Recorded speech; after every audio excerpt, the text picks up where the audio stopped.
Assalamu alaikum, I'm Hiba. And I'm Zaid, You're listening to Diary of a Matchmaker. a podcast that will take you into our world as matchmakers. We'll share our experiences and offer advice for the single Muslim.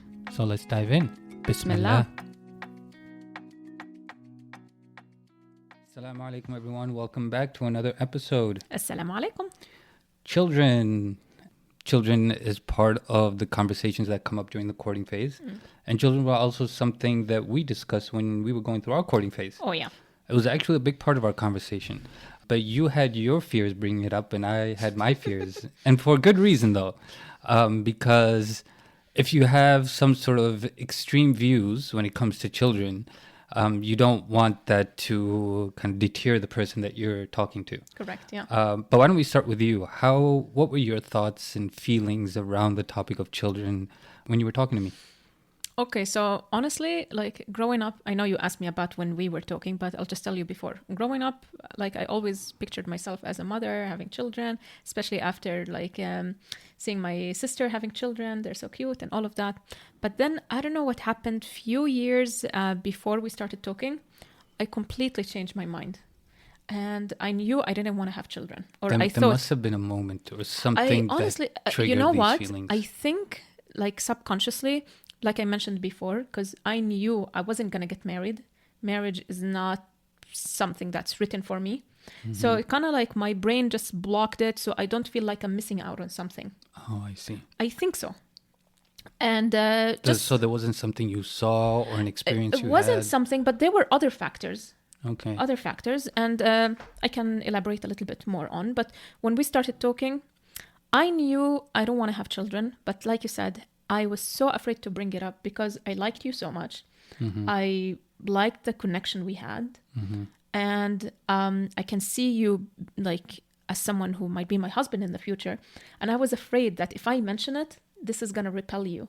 You're going to think, oh my God, what kind of a woman is this? Every woman thinks about becoming a mother. What kind of cold-hearted person this is.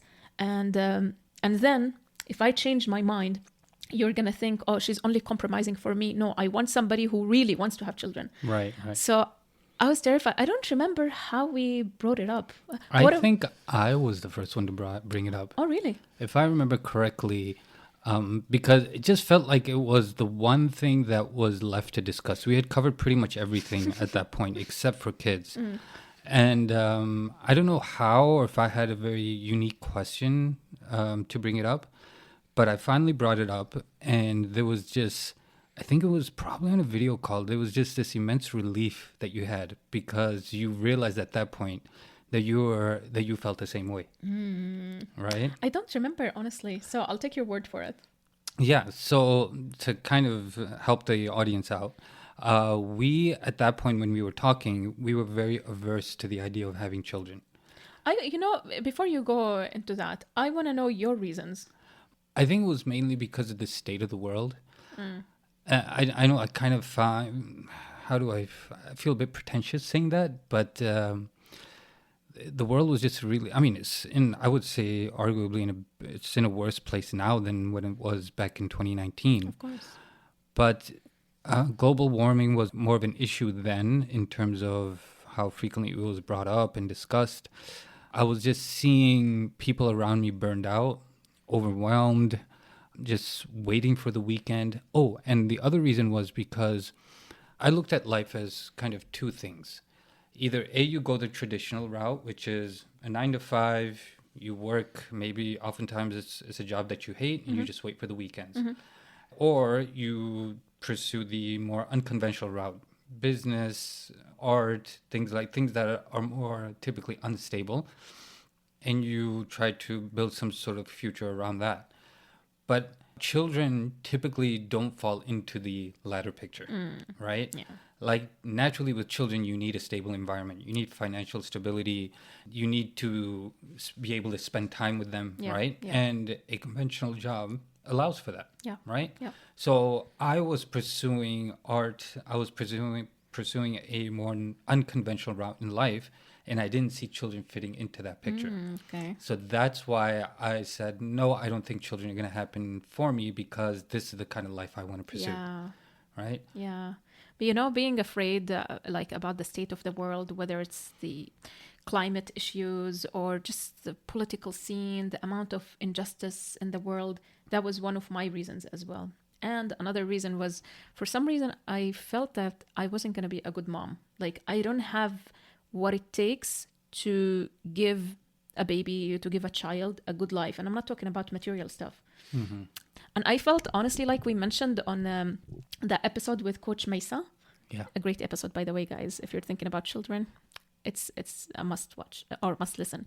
But as I said on that episode, that I feel a lot of people, they shouldn't have children. They shouldn't be allowed to have children. Because I see children around me being like ruined, their lives being ruined because of the poor way they were brought up. It feels wrong kind of saying that. I don't feel like we should be saying that, because Allah is the one that ultimately decides who should have children and who shouldn't. Of course, right? yeah. I'm not like gonna go and like say something blasphemous. Of course not. But it's just like infuriating seeing the way people bring up their children, some people. And another reason was, as you know, because I have a genetic problem. Right. And I didn't want to pass that. Right. But so it's all in Allah's hands. So you had legitimate fears. So fast forward.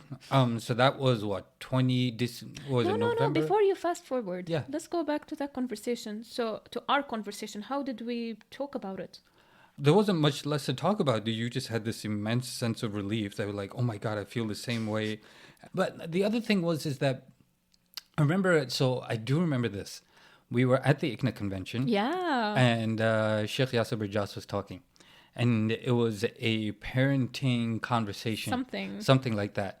I remember one thing he said that stood out, which is for the people that are newly married, if you're not thinking about children at some point in your life, whether, 4 or 5 years into your marriage, you're going to get bored, right? Like the point is that you're going to get bored doing the same thing over and over again 4 or 5 years into your marriage, and that you're going to need children to add spice in your life. That's pretty much he was saying. I know I poorly phrased it. I didn't believe it when I heard it, honestly. But you remember him saying that, right? Yeah. Yeah, but yes, I felt like I hit the jackpot. Is that the right expression? Yeah. Yeah. Yeah. Because like, it's very rare, or at least in my life, I've never met any man who's not interested in having children. Like, even a lot of people, they just get married for the purpose of having children. One of my friends told me the only reason I got married to my husband is just to have children. Like, wow. Yeah. And when my parents like learned about this, my dad couldn't like comprehend it. Like, I don't understand. Like, what do you mean? You want to get married, but you don't want to have children? Like in my culture, at least my parents' generation, it's unheard of for a couple to like intentionally decide not to have children. Right. But like you said, lo and behold. Yeah, so fast forward. So that was November and December 2019. Then Alhamdulillah, we had our nikah. And now here we are, 2025. And we're expecting our first child. So this is actually the first time revealing it on the podcast. Yeah. But Alhamdulillah. How did we get from there to here is kind of weird. Quite the journey. Yeah. So before finding out that we were expecting, we had pretty much given up the idea of having children. I'm not going to go into too much detail about, the things we did and how much we tried. But we had just pretty much come to terms that children isn't meant for us. And that we should just really focus right now on growing our matchmaking service, growing our food business, and for just pursuing other things, traveling, whatever it might be. Just towards the end of our vacation, we find out that we're expecting. Actually, it's the first day. Oh, actually, when we got back. Same day when we got back from Colombia. Yeah, exactly. Yeah. So we get back from our vacation from Colombia, and we find out you're pregnant. Yeah. How many years in our marriage went before we decided we want to have children? That's a good question. So I think we've been trying for 2 years, right? Yeah. I think it was you that was pretty much the driving force behind that, to be honest. You know why? Because I was just thinking about the future. Like, I didn't have this strong motherly instinct, which women usually have, but I was just thinking about the future. How is the future going to look? Are we going to regret this in the future? Right. I remember you kept... old age. Yeah, I remember you kept saying that you would like to have somebody in your old age. Like, God forbid one of us passes away and there's nobody that would be around to take care of us. But it wasn't about like having children so they can take care of us, but it's about companionship. It's about like, I don't know. It's just the future looked very, not gloomy, but just very scary without children. I don't know. I wouldn't say, I think it was mainly so you have somebody in your old age to be with you, not necessarily take care of you, because I don't ever want to be a burden for my children. Of course not. But I would obviously like my children to be around and obviously see them and things like that. So just to have someone around in your old age, because you see old people, I mean, Exactly. like I can think of one of your customers, right? Oh, yeah. From when we were Yeah. running our ghost kitchen. People in their old age that just have Just nobody, alone, and they yeah. just wake up with nothing to do, nobody around them, no family, no children, no grandkids. See, And that's- it is pretty miserable. It's a depressing image. It is. It is. So we pivoted, and it wasn't just like a flip of a switch. We talked about it. We reevaluated our circumstances, and then at the end of the day, I mean, the Quran says it clearly. It says, "Bismillah ar-Rahman ar-Rahim, wa la taqtulu awladakum min imlaq." Right, like don't kill your children out of poverty. Like not literally in that sense, but the point is like put your trust in Allah. نحن نرزقهم وإياكم, that we provide for them, we provide for you. So that Allah is the provider, that your risk comes from Allah. Obviously plan and do your part and tie your camel, put your trust in Allah, right? If I'm understanding that verse correctly. Yeah. I was never honestly worried about the finances because I always believe that children come with their risk. But you know what I noticed? We're not a unique case. Out of our clients, I can think of 3 people who stated that they don't want to have children. For sure, yeah.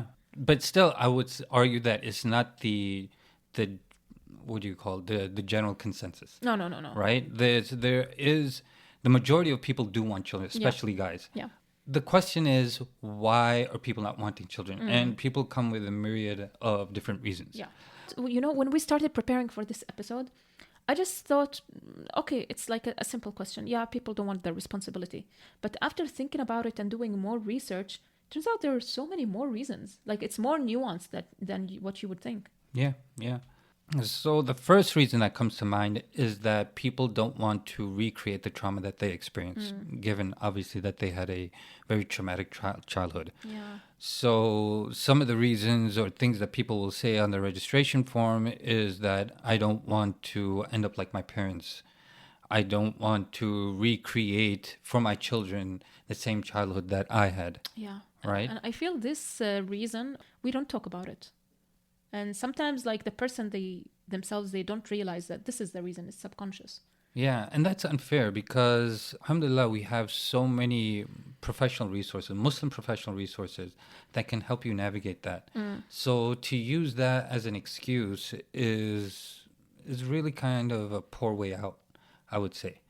You know? Not a poor way out, but I think like if you work on your trauma, if you work on your wounds, because the issue isn't not wanting to have children, but it's the trauma that you're still holding on to. Which begs the next question, which is there a willingness to work on yourself or not? Yeah. Do you realize you have a problem? Do you realize you have a problem? Are you being lazy about self-growth and improvement and self-help? Yeah. So this abundance of professional Muslim resources, Muslim mental health is becoming widespread and common. So there's no reason to not seek treatment. And if you don't work on your trauma, it's not just gonna stop at I don't want to have children. It's gonna like come in different ways and different shapes throughout your life, throughout your relationships. Right. So the question to ask yourself is, are you making this decision because you genuinely don't want kids? Or are you just terrified that you'll repeat what happened to you as a child? So Takes courage. Yeah. Another reason is more of a religious reason, which is like some people feel like I'm not at the place I want religiously. I'm not like I have a long way to go in my relationship with Allah. I can't bring up another human being to this life. Like right. Or the fear that, you know, you're going to raise a children that's going to fall off the path. Yeah. Right. Yeah. And I don't have what it takes to bring up righteous children. Right. So what if they grow up and they don't pray? Exactly. And that they don't stay on the deen? Then you have to answer for that. I guess. So the people are just, I can't I'm barely taking responsibility for myself. How can I take the responsibility for another human? But we're talking specifically about religious responsibility. Yeah, right? so the religious obligation of taking care of myself, right? We have a religious obligation to ourselves. Yeah. If we can't keep up or maintain that responsibility, then how are we going to fulfill that responsibility with another human? You know right? what? I'd like to see more of these people than seeing people who just take parenthood as granted and just like they don't invest in their children. And I'm not talking financially, but they don't give good tarbiyah. They don't care. Their kids pray. They don't pray. How they... Or you just stick them in Sunday school. Exactly. Like, Which is I'd what like I've to seen see more people who like take parenthood very seriously up to the point that they might question if they want to have children or not, than have more of those people. Oh, they take it seriously when it comes to education, though.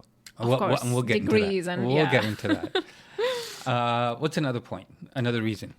I think women or some women are worried about ending up parenting alone. Yeah, because let's face it, our Muslim men aren't taking as much responsibility as they should in terms of parenting. They see that their responsibility ends at just providing, right? When it's much more. So the women don't want to end up as a single parent, even though they're married. Right. But like 90% of the load is on them. Yeah, because at the end of the day, they're modeling after both parents, not just one parent. Exactly. Right? Yeah, So if the father's coming home and he's not praying or he's still on his phone, then that's obviously going to have an effect, right? And also like with chores, just taking care of the children themselves, like it's a lot of work.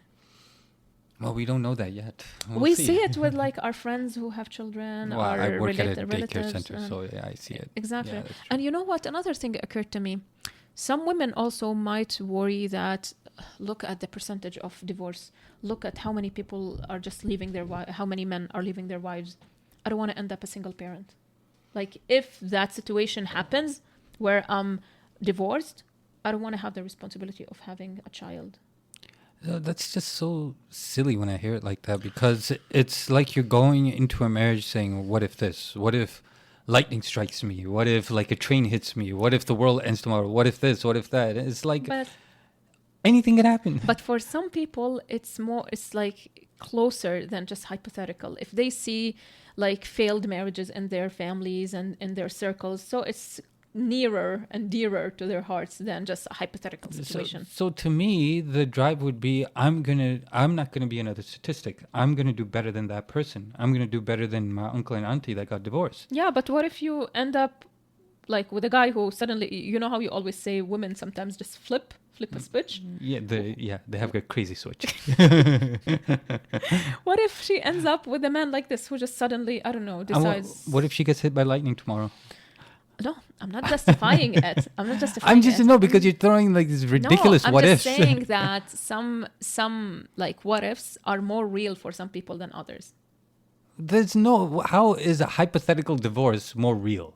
Because I just because she's seen it in her family. Because if it's a pattern she grew up with, she sees miserable marriages around her, then that's like saying, well, I know of 5 family members that committed suicide, and I know 3 people that died by a car accident. What if that happens in my marriage? I don't know. Huh? Like, come on. That's just ridiculous. No, I can't. I'm not buying that. I think it's a cheap way out. But yeah, let's share another reason. Special needs. Oh, that's a scary one. That's a scary one, especially right now since we are expecting. Yes, it is. It is. It's a Qadr from Allah. You can't. It is. Yeah, I mean, there's no way around that. I mean, it's like the test of all tests, I think. Exactly. Right? Yeah. You know, we have a girl in our neighborhood who ended up with her firstborn was like severe, like he has a severe disability where he's just bedridden all day. Okay. And it's just like, I see how it just completely changed their lives. Like they were a happy couple and now it's just a full-time job. And Alhamdulillah, they had healthy children after him. But it is a legitimate fear. And I don't know. Or maybe it's not a huge disability, but what if we end up with, I don't know, an autistic child? Or autism is considered a disability, right? Yeah, Okay. Or, I don't know, anything could happen. I mean, so there are things to kind of mitigate that fear, right? So there is a test which you can take, a very expensive test. So first and foremost, our religion does allow for abortion. That's what I was just going to say. Like, for people who don't care about up to a certain point, just so for the record. So for people who don't care about halal and haram, like, it's not going to be an issue. Like, if they discover at month 5 or month 6 that there's a disability, then they would abort, right? Which is messed up. It's messed up, yeah. But like, Islamically, you have until month number 4 to abort. In case, not just because you want to, but because there's a legitimate reason, right? Right. And the problem is a lot of these tests and a lot of these conditions, they don't show up in the beginning. Mm-hmm. Yeah. So that's a fear. That's a legitimate. That's more of a legitimate fear than a hypothetical divorce. Yeah. I would say. Subhanallah, like you said, you can't just go with life with what if this happens and what if that, like, right. So I mean, at some point, I mean, as the Quran says, فَإِذَا عَزَمْتَ فَتَوَكَّلْ عَلَى اللَّهِ. Like, you make a decision and you put your trust in Allah. You make dua and you have tawakkul, Yeah. Okay, another reason, the immigrant parent that just guilts you through life. I feel like you have a lot to say about that. I do have a lot to say. Share. I don't know if there's enough time for this episode to share. Oh, God. But what the hell, I'll share it anyways. So it's something, I've shared this with you before. I even shared it with Mom once. I was just thinking a lot the other day about all these girls that we see that are in their mid-30s, unmarried. Like, we just talked to a girl just last week, and it was the same stereotypical situation. I'm 35. I think she said she was 35. Yeah. 35. I focused on my education, and now I'm a licensed professional, and I'm struggling to find a match. And what I keep coming back to is the immigrant story. We've all heard this story, right? That parents came, our immigrants' parents came in the 70s, 80s. My parents came in the early 90s to the West. And in some cases, parents came with just $5 in their pocket, or maybe a couple $100, and somehow, some way, they made it. They pursued further education. They built a career for themselves. They bought a house, and found a way to settle here in the West. And essentially, in exchange, what they expected from their children was to focus on nothing but education, right? And they may not articulate it in that way, but the expectation was that I've sacrificed all of these things to build a life for you guys. In return, I expect you guys to become, now if you're brown, a doctor, right? No, also if you're Arab. Oh, if you're Arab too. And if not a doctor, okay, maybe I'll settle for a lawyer or engineer. Astaghfirullah. Right. And anything short of that, you've betrayed me, you've dishonored me, you've disgraced me. Now, obviously, I'm going a bit on the extreme here, but you get the point. You don't appreciate all the sacrifices exactly for you. Right. So in many cases, what you've seen is one of two situations: some children rebelling, going against that, carving their own path, their own future for themselves, and much credit to them. But in many cases, especially with girls, they've lived up to that expectation. And they've focused on nothing but their education. They've done everything that their parents have asked for, from them, right? Pursuing an education, going for their undergrad for 4 years, going for medical school for another 4 years, residency for another 3-4 years, maybe a fellowship afterwards, or law school, where in between maybe they did some clerkship, whatever. And they dedicated 8-10 years to their education. They ended up in their 30s, and then they got to a point and say, "All right, Mom. All right, Dad, I've done everything you've wished. I'm a successful professional now. I'd like to get married." Well, guess what? Your parents are now in their late 60s or 70s. They're burned out, and they just don't have the energy to invest in finding you a suitable spouse. Yeah. So what happens? You're left to your own devices. Yeah. And now you're struggling, and the apps aren't working. The matrimonial websites aren't yielding any success, and you're coming to matchmakers saying, "Can you help me out?" And we're just pretty much telling you the same thing. So why am I bringing up this whole thing? One of the reasons parents or people are putting off children is because this guilt that they've developed from their parents, right? Where they had to live up to certain expectations, and now they feel like subconsciously going to pass on that same guilt to their children. Could be. Could be, Could right? be, yeah. So for these people that have developed this immigrant guilt, having children just feels like another obligation. There's no joy behind having the children. There's no excitement. Like I There's- spent my there's- life pursuing education, pleasing my parents. Now I want to have some time for myself to enjoy life. I Right. don't want more responsibilities and more burdens. So be wary of that, I guess is what I could say. Yeah, yeah. Yeah, a lot of people, like, even if they don't have this issue of like immigrant guilt thing, but they don't want responsibility. They want to have a carefree life. And I get it. At one point, we wanted that, right? Like, we want to travel whenever we want. We want to, I don't know, go out whenever we want. Yeah, but We Islam want- doesn't teach individualism. That's Exactly. not our That's deen. the thing. But living here in the West, we've adopted our own identity, I guess, where we get the Muslim identity and the Western beliefs and values. Yeah, it does feel Individualism. like tug of war, right? Yeah, In one yeah. direction, you're being pulled toward these individualistic values, Yeah. and the other direction, it's Muslim Islamic values that talk more about selflessness and giving back. Yeah. And it's kind of hard to form your own fusion of both. Yeah, like you feel guilty. Like how do you, which, right? Like how do you merge between taking care of yourself and your own needs versus taking care of the needs of others? Yeah. I guess, right? But you know, the same argument could be said about someone who doesn't want to get married for the fear of responsibility. Right. I want to stay single. I want to go out whenever I want, do whatever I want, eat whenever I clean whenever I want. I hear that from 17, 18-year-olds. Oh yeah, you're a barber. Yes, Remember? my barber. You're a Yes, my barber, barber yeah. is a young kid. Early 20? No, not even 20. Probably Yeah. 19, 20. Something like that. But then, But even young girls, like the girls that I've worked with, right, in their early 20s, well, actually, they're not even in their early 20s, like 18, 19. And they've kind of adopted this mentality too, where, and large part because of probably what they've seen from their parents, where marriage is all about just taking care of somebody. yeah, Right? chores. It's all about responsibility. chores and then taking care of children, taking care of the husband, making sure that the husband has food to eat, and then ironing the husband's clothes in the morning, and then when he leaves, making sure the house is clean.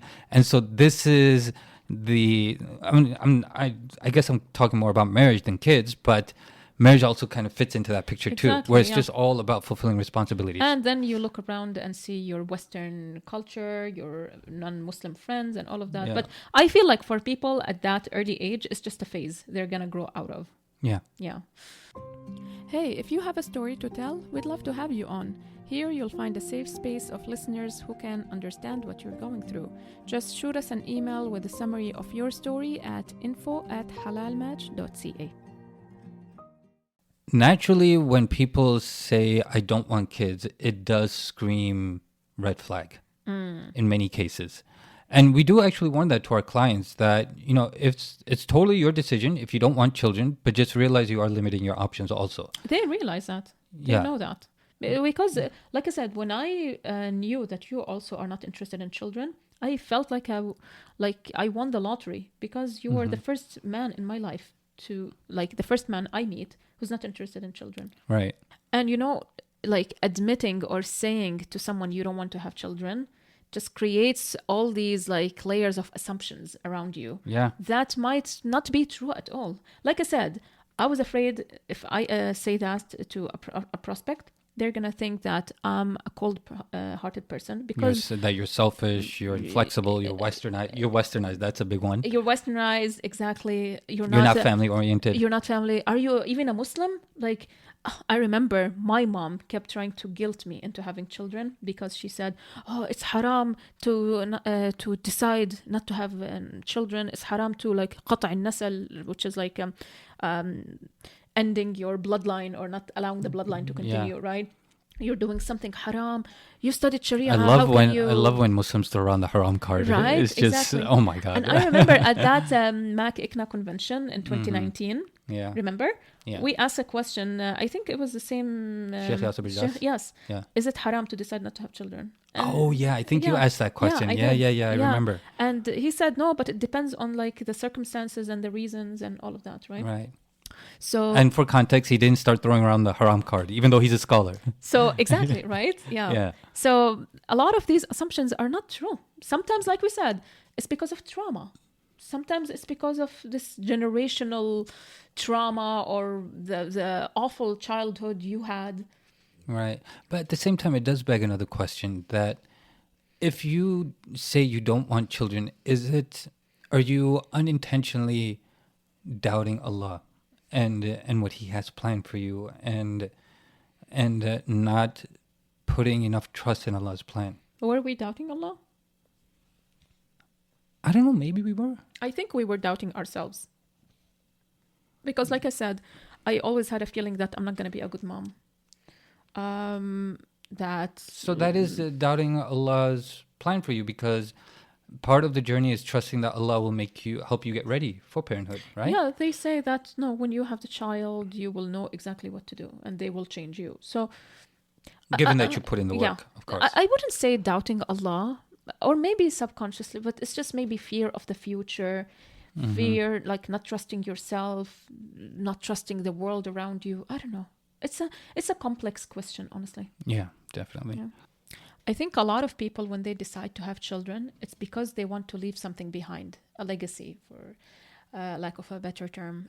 But the thing is, there are other ways to leave legacy. Like if you are firm about your decision not to have children, there are other ways to leave legacy. Now it sounds like you're trying to talk people out of having children. No, I want people to be true to who they are.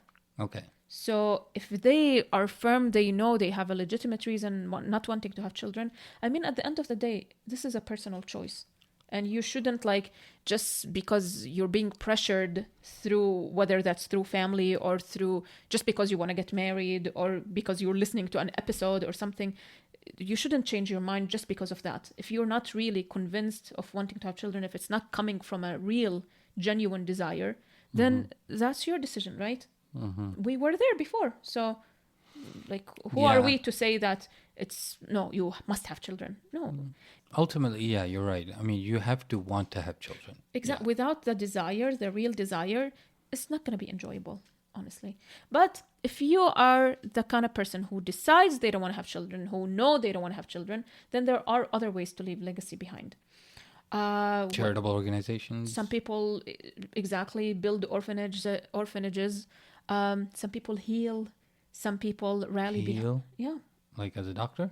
As a doctor, they doctors who go on Doctors Without Borders, doctors who are putting their lives on the line, going to places like Gaza, for example. Yeah. Right? Some people leave a sadaqah jariyah. Some people rally behind a cause, whether that's a waqf. Or a waqf. Some people dedicate their lives for a cause. And I really respect people who do that. And you might find it silly, but I really respect people who dedicate their lives to saving animals in need. No, it's not silly. Some people write, some people teach. So there are a million ways to leave a legacy. So don't worry about that. Not wanting to have children means that I'm gonna die and no one's gonna know about me and I'm gonna be forgotten and I was just a burden on this world. No, absolutely not. It all comes back to intention. With the right intention, anything can become a legacy. For sure. So for anyone listening who might be struggling with this matter, questioning their desire for children, or maybe they know they don't want to have children, what kind of practical advice can we give them? I would say the thoughts and feelings you have right now may change like it did change for us. But the important thing is to dig deeper.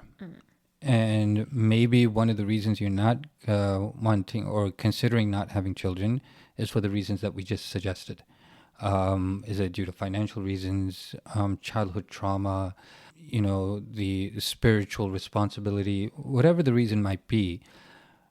Understand that Allah has a plan for you, just like He had a plan for us. And there's one thing that we didn't mention actually in this episode that's very important. And the reason we're having children today is because of our parents. Both our moms would pray constantly. I mean, constantly for us to have children. Yeah. I think my mom would be praying tahajjud at times. She does. Well, she prays tahajjud. I mean, No, But no. I meant tahajjud specifically for the purpose of having children. So that's what I meant. Oh, She, okay. She does. So she I guess I went was to Umrah and made dua for us. in So Umrah, that's tahajjud. another point. Don't underestimate the power of dua, especially your parents' duas. I mean, the fact that I'm married and expecting a child is because of my mother's duas. So credit goes to her. But yes, don't underestimate the power of dua.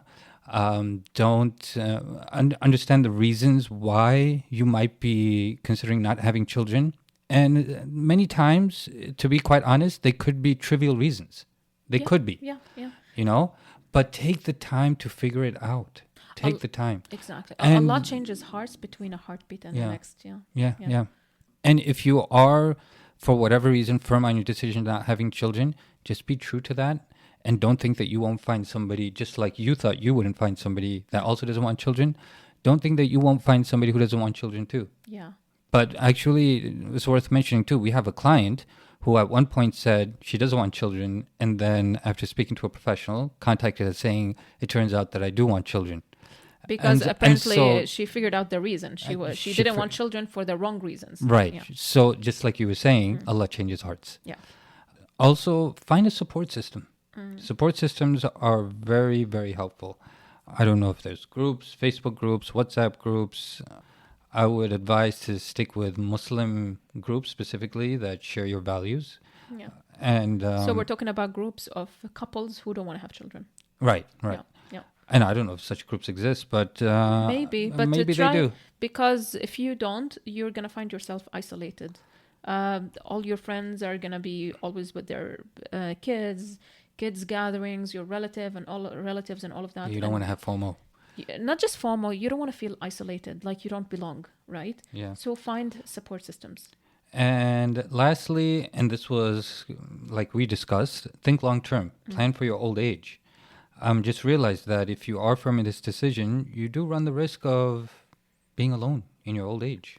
So plan for that. Whether plan that's for that. So- financially or having a support team around you to like care for you in exactly. that old age. But just a You question. don't want to be subject to the government to take care of you. Oh God, no. No. A question that occurred to me. Yeah. Two people, they meet, they both don't want to have children. But Mm-hmm. then at one point, one of them changes their mind. Okay. Will the marriage survive? Will the other person have to make a sacrifice and change his mind? Or the first person has to just swallow their desire and their ego and just live with that sadness forever? Like, I mean, what flipped the decision? What's the reason behind the other person not wanting to have children? Can they figure out a way to relieve that concern? Is it financial, spiritual, social? Maybe they just don't have a social system. Maybe it's because they're just so glued to their careers that they won't be able to make time for their children. So is it worth cutting back on that?